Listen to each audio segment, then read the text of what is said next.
नमस्कार दोस्तों, स्वागत है आपका CNS दृष्टिकोण में।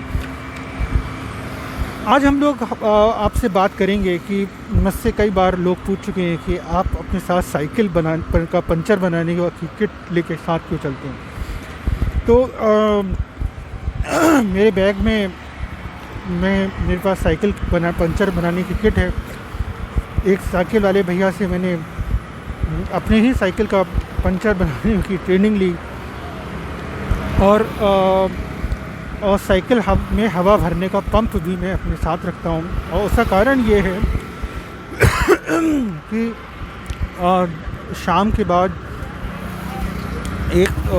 जो साइकिल में पंचर बनाने की जो दुकानें हैं वो अक्सर बंद हो जाती हैं और बहुत कम खुली रहती हैं, ख़ास तौर से जिन रोड से मेरा गुज़र होता है।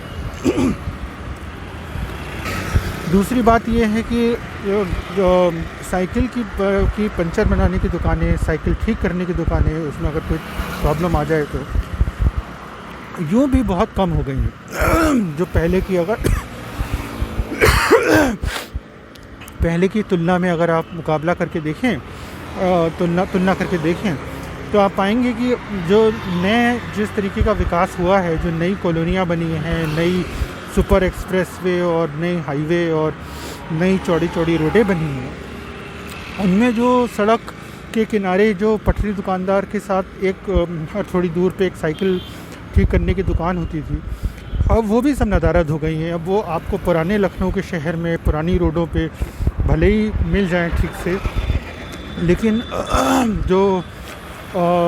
जिसको सो कॉल्ड मॉडर्न कहते हैं, लेकिन एक्चुअली में वो आप देखिए तो वहाँ पे ये मूलभूत आवश्यकता भी नहीं। दूसरी बात, जो लॉकडाउन जब हुआ था उसमें भी मेरा एक अपना निजी अनुभव रहा है और वो मैं ज़रूर साझा करना चाहूँगा कि लॉकडाउन में जब मैं जाता था साइकिल से तो वहाँ पे मेरी साइकिल में कुछ प्रॉब्लम हो गई थी, टायर फट गया।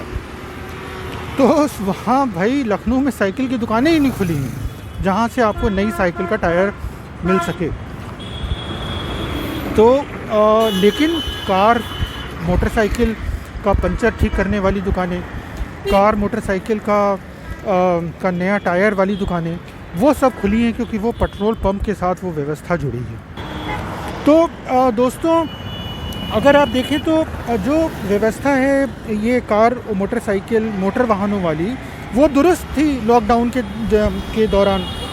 कहने का मतलब है कि पेट्रोल पंप खुले हुए थे और पेट्रोल पंप के साथ जुड़ी हुई पंचर बनाने की दुकानें और ये ऑयल आदि बदलने की दुकानें, मरम्मत की भी कुछ दुकानें खुली हुई थी, कार मोटरसाइकिल वाली, और टायर की दुकानें खुली हुई थी जो ख़ास तौर से जो पेट्रोल पंप से जुड़ी हैं या उसके आसपास। तो अब आप ये बताइए कि क्या जो फ्रंट लाइन वर्कर्स हैं, जो पहली पंक्ति के कार्यकर्ता हैं, जो स्वास्थ्य कर्मी हैं, जिसमें पुलिस कर्मी शामिल हैं, जिसमें वो मज़दूर वर्ग शामिल है जो सब्जी बेच रहे हैं, ठेले पे बेच रहे हैं, पटरी दुकानदार शामिल हैं, ये बहुत से ऐसे सफाई कर्मी शामिल हैं, स्वास्थ्य कर्मी शामिल हैं, इतने सारे पत्रकार शामिल हैं। मैं खुद ही साइकिल पे लॉकडाउन में लगभग हर दिन मैं बाहर निकला हूँ कि कारणवश था कि हम लोग हेल्पलाइन चला रहे थे और कार्य जो ज़रूरी कार्य थे उन्हीं को लेके। तो जो लोग साइकिल का उपयोग कर रहे थे वो अपनी साइकिल का पंचर कहाँ ठीक कराएंगे? पूरे महीने 2 महीने का जो तालाबंदी लगी रही, अपनी साइकिल की हवा कहाँ चेक कराएंगे? हवा कहाँ भरवाएंगे? क्या हर आदमी एक हवा का पंप, अपना निजी पंप लेके चलेगा मेरी तरह? तो और अगर कोई और समस्या आ जाए साइकिल में, जैसे कि टायर फट जाए, जो मेरा तो टायर ही फट गया, तो अगर इस तरीके की कोई समस्या आ जाए तो आप उसका कहाँ ठीक करवाएंगे?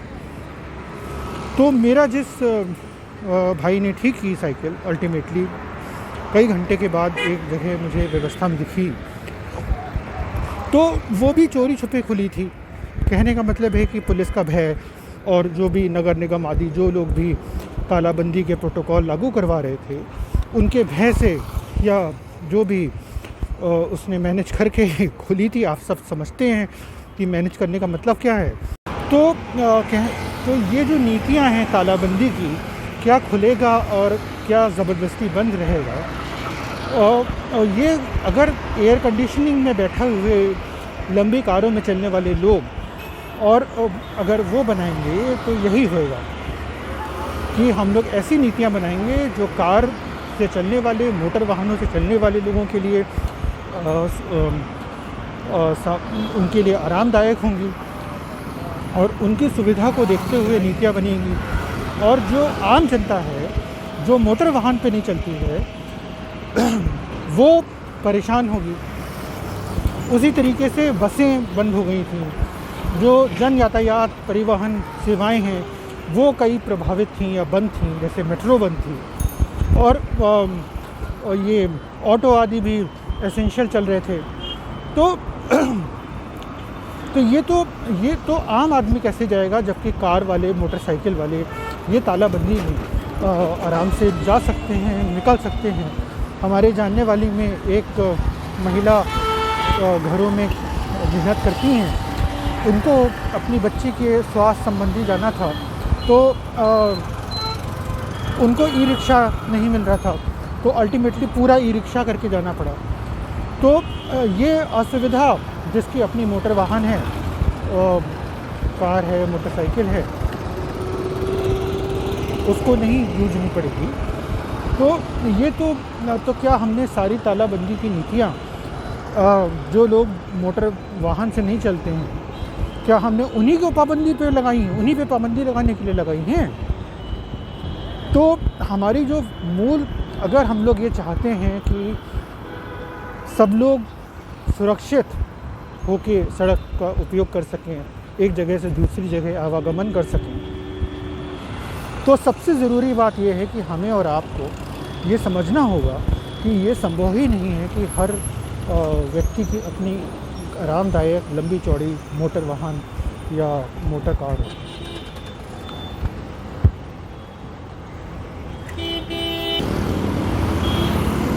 तो लेकिन ये तो संभव है कि जन यातायात परिवहन सेवा इतनी आरामदायक हो, इतनी सुविधाजनक हो कि निजी गाड़ी रखने की ज़रूरत ही ना महसूस हो।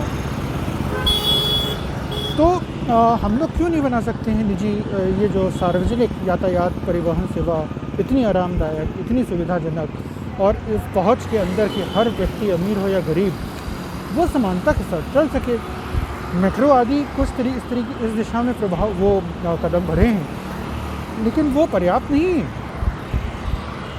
और लोगों, अगर आप देखिए तो गाड़ियाँ तालाबंदी में बिक रही थी, गाड़ियाँ तालाबंदी से पहले भी बिक रही थी, गाड़ियाँ आर्थिक मंदी में भी बिक रही हैं, आर्थिक मंदी के पहले भी बिक रही थी और आर्थिक मंदी के दौरान भी बिक रही हैं। तो ये किस तरीके के समाज में हम लोग जी रहे हैं, जहाँ पे एक बड़ा वर्ग इतनी मुश्किलों से जूझ रहा है और दूसरी तरफ एक ऐसा वर्ग है जिसको फ़र्क ही नहीं पड़ रहा है, जिसकी जो संपत्ति है वो बढ़ती चली जा रही है।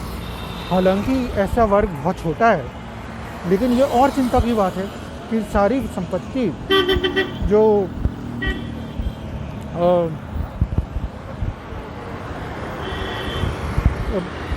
सिर्फ चंद लोगों के हाथ में केंद्रित हो रही है।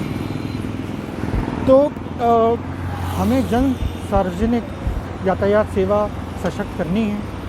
हम लोगों को ऐसी नीतियाँ लानी चाहिए कि लोग अपने पुराने वाहनों को बढ़िया तरह से रख सकें, सुरक्षित रख सकें, वो फिट रहें हर महीने में, चाहे वो प्रदूषण हो या सड़क सुरक्षा की दृष्टि से देखिए या जैसे भी, तो किसी के लिए वो खतरा ना बने आदि आदि। और नई कारें, नई मोटरसाइकिलें आदि खरीदने वाले लोगों के लिए सरकार को ऐसी नीतियाँ बनानी पड़ेंगी कि उनको वो प्रोत्साहित ना करे।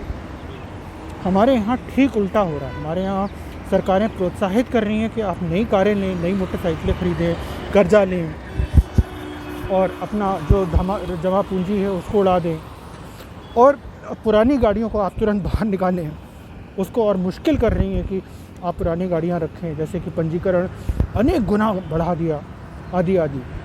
तो जो फिट सर्टिफिकेशन की जो सिस्टम आपने बनाया है गाड़ियों का, वो किस काम का है?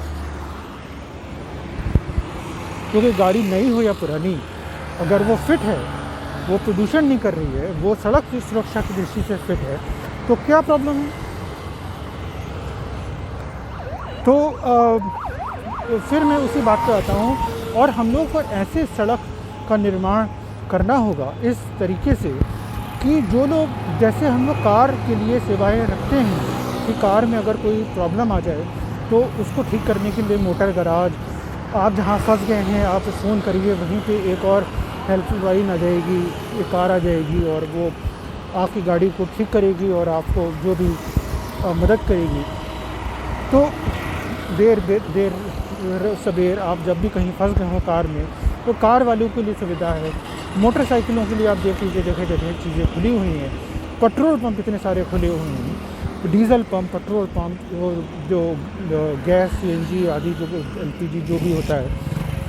तो लेकिन साइकिल के लिए, जो साइकिल के जो दुकानदार हैं उनका क्या होगा? वो व्यवस्था कहाँ है?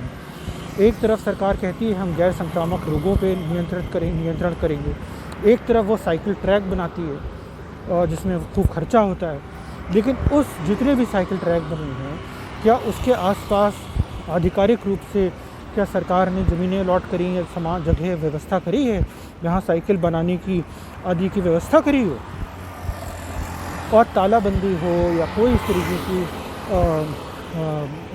आपातकालीन स्थितियाँ हों, तो जहाँ पे आप कार और मोटर गाड़ियाँ दौड़ती रहें ज़रूरत पड़ने पर, आकस्मिक स्थितियों में, तो उसी व्यवस्थित तरह से क्या हमने व्यवस्था करी, सुरक्षित की है कि साइकिलें भी दौड़ती रहें, चलती रहें, अगर ज़रूरी हो तो रिक्शे चलते रहें, साइकिल चलती रहें।